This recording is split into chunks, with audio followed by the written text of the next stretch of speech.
Morning friends, எல்லாருக்கும் வணக்கம்.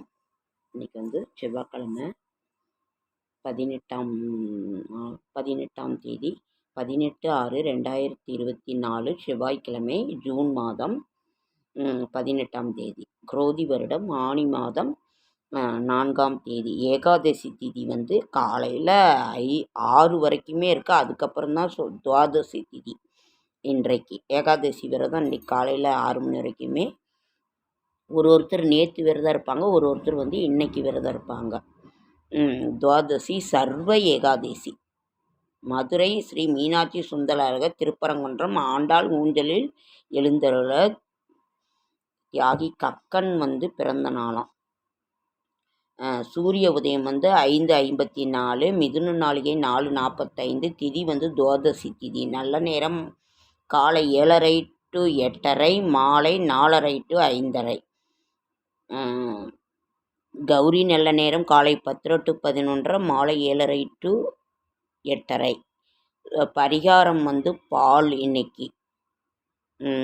ராகு காலம் 3 to 4:30, குளிகன் வந்து 12 to 1:30, யமகண்டம் 9 to 10:30. சந்திராசிரமம் பூரட்டாதிக்கும் உத்திரட்டாதி நட்சத்திரத்துக்கும் இன்றைக்கி வந்து சந்திராசிரமம்.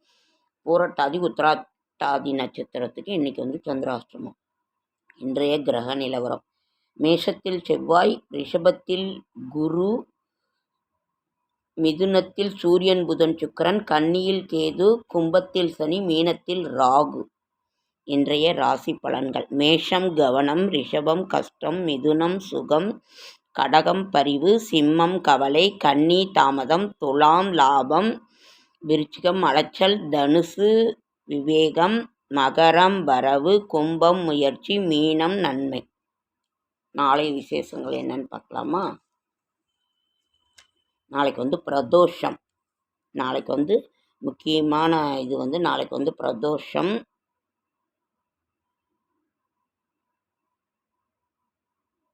சிவாலயங்களில் நந்தீஸ்வரரை வழிபடுவது மிகவும் நல்லது. உலகத்தை திருத்த விரும்பினால் முதல்ல உன்னை திருத்திக்கோ அப்படின்னு சொல்கிறாங்க. உணர்ச்சி அரியணையில் அமர்ந்திருக்கும் போது அறிவு வெளியே சென்றுவிடும். உணர்ச்சி அரியணையில் அமர்ந்திருக்கும் பொழுது அறிவு வெளியே சென்று விடுமா. நாளைக்கு வந்து பிரதோஷம். இன்றைக்கி வந்து காலையில் 6 வரைக்குமே ஏகாதசி திதி இருக்குது. அதற்கு பிறகு வந்து துவாதசி திதி. ஒருத்தர் நேற்று விரதம் இருப்பாங்க, ஒருத்தர் இன்னைக்கு விரதம் இருப்பாங்க. அப்புறம் வந்து நாளைக்கு பிரதோஷம். சிவன் கோயிலுக்கு போங்க. திரிதலம், திரிகுணாகாரம், திரிநேத்திரம், திரியாயுஷம், திரிஜென்ம பாபசம்காரம், ஏகவில்வம் சிவார்ப்பணம். அந்த 3 இதழ் கொண்ட நம்ம வில்வத்தை வச்சு வணங்கினோன்னாக்கா நமது 3 ஜென்ம பாவம் வந்து போகுமா. திருஞான சம்பந்தர் அருளி செய்த நமச்சிவாய பதிகம். இன்றைக்கி வந்து செவ்வாய்க்கிழமை வந்து முருகருக்கு உகந்த நாள். பூமிக்காரகன். நீங்கள் போய் முருகர் கோயிலுக்கு போய் பார்த்துட்டு வாங்க. காதலாகி கசிந்து கண்ணீர் மல்கி ஓதுவார் தமை நல்நெறிக்கு உயிப்பது வேதம் 4 மெய்ப்பொருள் ஆவது நாதன் நாமம் நமச்சிவாயவே.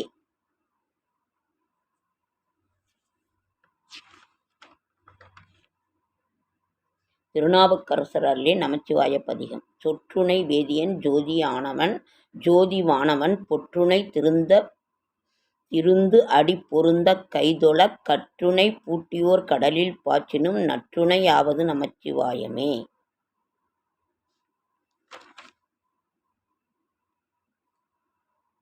இது வந்து நமச்சிவாய பதிகம். இப்போ ரெண்டுமே.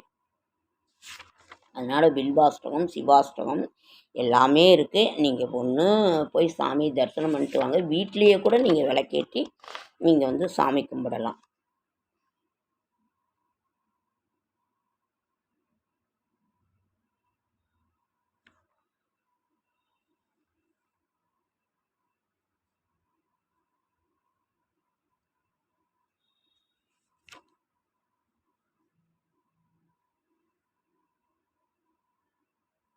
நடராஜர் பெருமாள் வணக்கம். அன்பாய் அருட்கூத்தாடுவாய் போற்றி, என்பால் கலந்த இறைவா போற்றி, ஆகம முடிமேல் அமர்ந்தாய் போற்றி, ஏகமும் நடம்செய் எம்மான் போற்றி, இகபரம் அருளும் ஈசா போற்றி. அகங்கை நடனத் தரசே போற்றி, ஈரில் மறைமுதல் இடையோய் போற்றி, மாரில் நடமிகு வல்லாள் போற்றி, உறையுணர் விகந்த ஒருவ போற்றி, அரைபொழித் தோளணி அப்பா போற்றி. அவ்வளவு இருக்குங்க ஃப்ரெண்ட்ஸ், ரொம்ப நல்லா இருக்குது.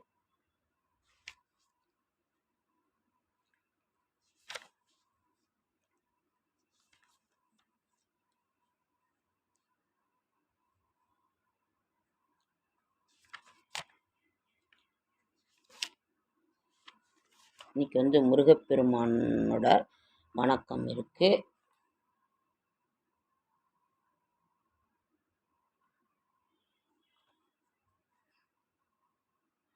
ஓகேங்க ஃப்ரெண்ட்ஸ், இன்றைக்கி பெருமாள் வழிபாடு பண்ணுங்க.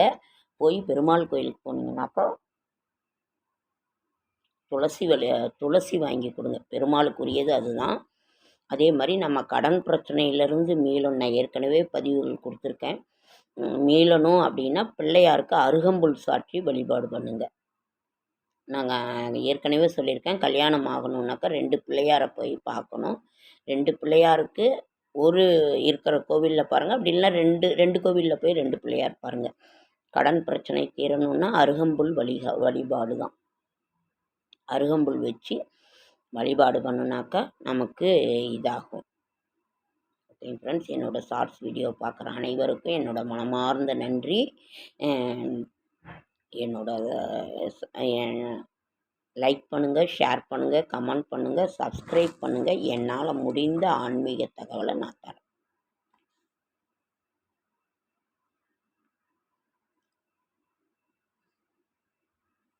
ஓகேங்க ஃப்ரெண்ட்ஸ், இது இப்போ அதே மாதிரி நேரம் சரியில்லை அப்படின்னாவே காலபைரவர் தேய்பிரை அஷ்டமியில் விளக்கு போடுங்க. செவ்வாய்க்கிழமை மாலையில் மிளகு தீபம் ஏற்றி வழிபட்டு வந்தால் இழந்த பொருளை திரும்பப் பெறலாம். புதன்கிழமை நெய் தீபம் ஏற்றி வழிபட்டால் பூமி லாபம் கிட்டும். வியாழக்கிழமை விளக்கேற்றி வந்தால் ஏவல் பில்லி சூன்யம் விலகும். மாலையில் வில்வ அர்ச்சனை செய்து வந்தால் செல்வப் பேறு கிடைக்கும். சனிக்கிழமை சனி பகவானுக்கு குரு பைரவர் ஆகிய கிழமைகளில் இவரை வழிபட்டால் அஷ்டம சனி, ஏழரை சனி, அர்த்தாஷ்டம சனி விலகி நல்லவை நடக்கும். காலபைரவர் உடலில் பூமியை தாங்கும் 8 நாகங்களும் மாலையாக இருந்து அலங்கரிப்பதால் இவரை வழிபட்டால் சர்வதோஷங்கள் நீங்கும். 6 தேய்பிறை அஷ்டமிகளில் பைரவரை சிவப்பு நிற அரளியால் வழிபட்டால் நல்ல மக்கட் செல்வங்களை பெறலாம். அஷ்டமி திதியில் மற்றும் வணங்க வேண்டும். திங்கட்கிழமை வில்வார்ச்சனை செய்திட சிவனருள் கிட்டும். திங்கட்கிழமை அல்லது சங்கடகர சதுர்த்தி அன்று பைரவருக்கு பன்னீர் அபிஷேகம் செய்து வந்தால், சந்தன காப்பிட்டு புனுகு பூசி நந்தியாவட்டை மலர் சாற்றி வழிபட்டு வந்தால் கண் சம்பந்தமான நோய்கள் விலகும்.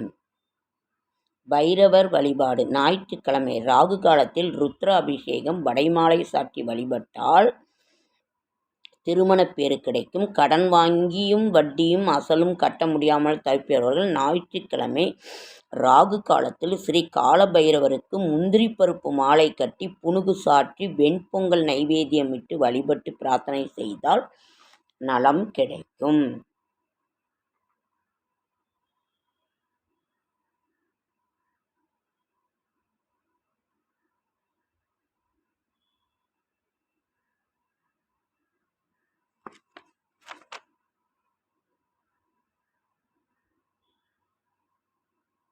தென்னாட்டுடைய சிவனே போற்றி, எந்நாட்டவர்க்கும் இறைவா போற்றி.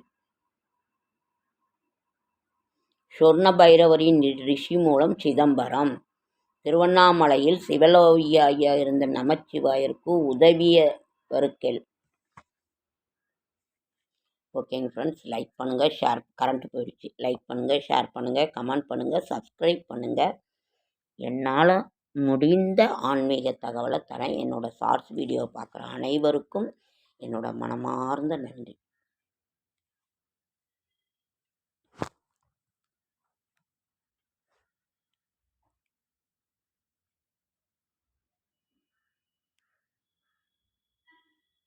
ஓகேங்க ஃப்ரெண்ட்ஸ், அடுத்த வீடியோ.